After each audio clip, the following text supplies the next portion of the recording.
Hello, good morning students. Welcome to my channel.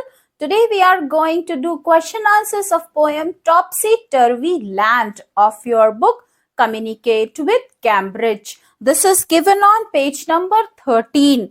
Exercise A. Answer these questions. Revise the poem and check your answers. Question number 1 is, when do children go to school in Topsy-Turvy Land? Topsy टर्वी land में बच्चे कब school जाते हैं? When do you think they sleep? और आपको क्या लगता है कि वो कब सोते हैं? Answer is they go to school at night. वो रात को स्कूल जाते हैं. They sleep in the morning. और वो दिन में सोते हैं. Question number 2. Where are the entrances to the houses in such a land? ऐसी जमीन पे घर के अंदर की एंट्रेंस कहां पर होती है? Answer is the entrance is from the back of the house.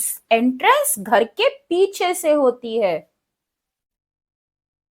Question number 3. In the poem if buses travel on the sea then where do the boats travel? Poem में अगर बसें समुद्र पर चलती हैं तो फिर नावें बोट्स कहाँ चलती हैं, कहाँ ट्रेवल करती हैं? Answer is boats travel up and down the street. Boats सड़कों पर चलती हैं और वो भी सीधे नहीं बल्कि ऊपर से नीचे. Next we are going to do exercise B, question answers.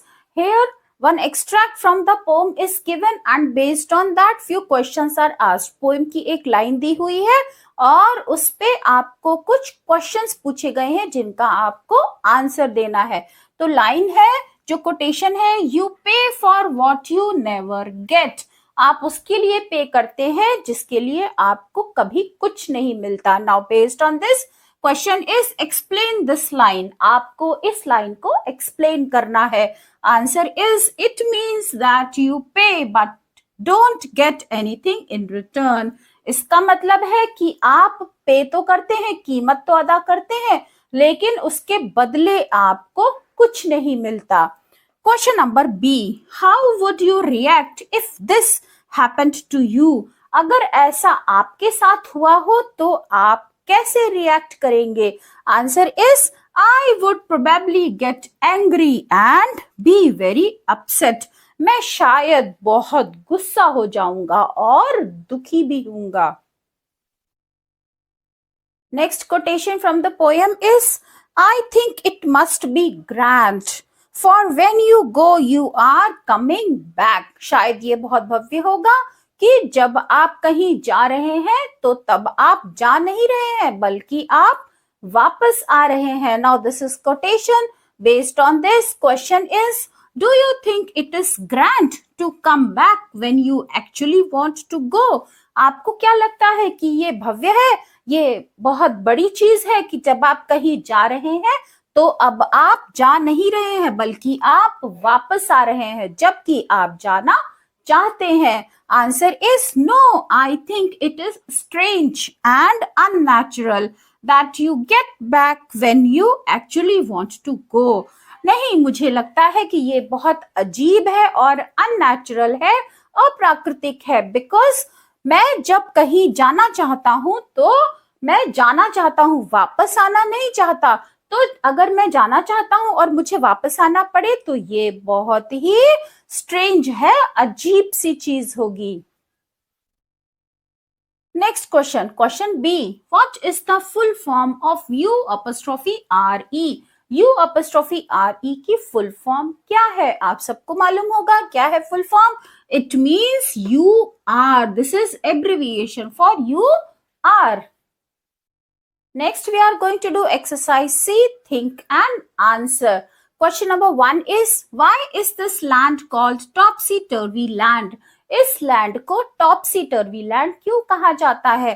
Answer is it is called Topsy टर्वी land because everything here is unnatural and opposite. इस लैंड को टॉप्सी टर्वी लैंड कहा जाता है क्योंकि यहाँ पर हर चीज अननेचुरल है, अप्राकृतिक है और साथ ही साथ उल्टी है. Question number 2. Do you think that a place like topsy-turvy land could exist? Say why. क्या आपको लगता है कि कोई ऐसी जगह जो टॉपसी टर्वी लैंड की तरह हो सकती है? और अगर है तो क्यों? Answer is no, it could not exist because it is absurd. नहीं, ऐसा नहीं हो सकता. ऐसी कोई जगह नहीं हो सकती क्योंकि ये बात निरर्थक है, ये बेकार है. It can only exist in our imagination. ऐसी जगह, ऐसी दुनिया केवल हमारी इमेजिनेशन में, कल्पना में हो सकती है. So students, that's all for today. We have completed all the question answers exercise A, B, C of poem Topsy Turvy Land. I hope you have understood. If you like the video, then don't forget to press on like, comment, share and subscribe. See you soon. Till then, bye-bye. Have a good day.